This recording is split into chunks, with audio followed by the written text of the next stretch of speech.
So in this video, I'm going to talk about how to set up a stop block. We would need to use a stop block on the radial arm saw, which is this tool over here, when we have multiple pieces like these ones that we all need to cut to exactly the same length.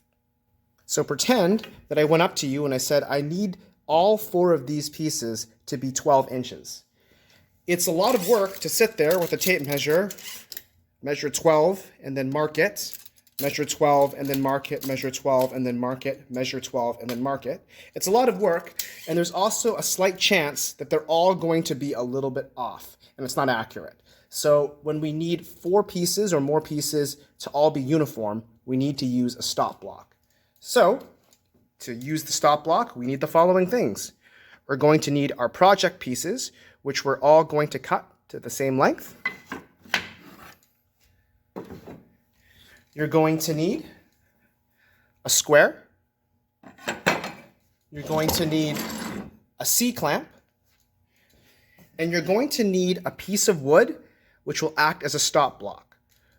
When you're picking a stop block piece, you want to make sure that one of those pieces is nice and square. So what I mean by that is that if you took the square and put it up there, this end here is nice and straight and 90 degrees. So this is a perfect stop block.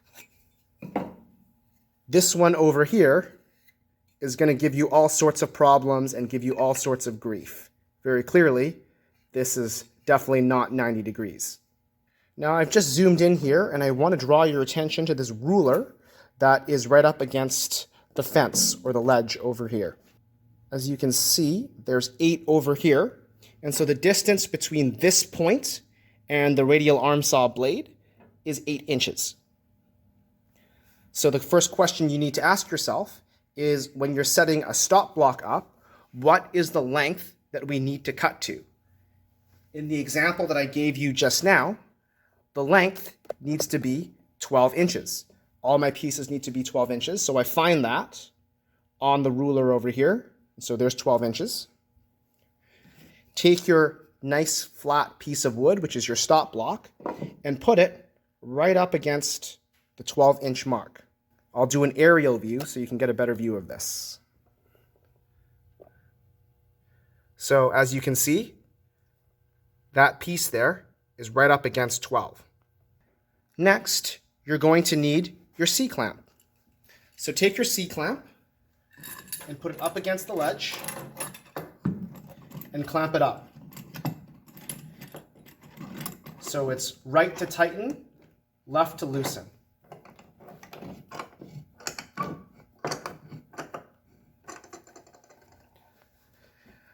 And so what I've done here is I have secured the stop block up against the fence. You know you've done a good job when the stop block doesn't move. All right, so now we're ready to cut our pieces of wood. And so we can see the logic of the stop block here. We take our piece of wood, we put it right up against the stop block, right up against there. We make our cut. Then we take our next piece, put it right up against the stop block, make our cut, so on and so forth. Now, I just want to point out from a safety perspective, any time you are using a stop block, you must always be holding the piece of wood in between the stop block and the blade. So you should always be holding the wood here. Never ever hold the wood on this side. I repeat again, when you are using a stop block, you must be holding on the section between the stop block and the blade. All right, so let's get this thing cut.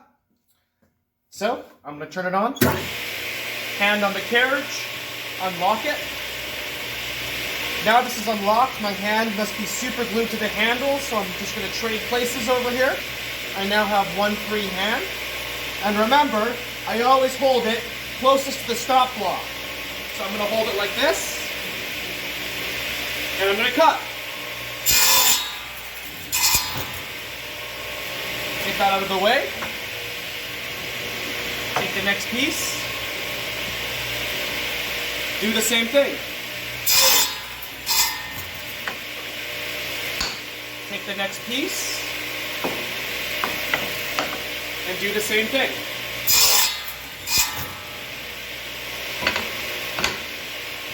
Now, when you're done, lock it. Make sure that's not going anywhere. Turn it off and wait for the machine to come to a complete stop. Now, as you can see, here are my 4 pieces, and you can see that by using the stop lock and setting it up just once, I have 4 pieces that are exactly the same length. That's how to use a stop block.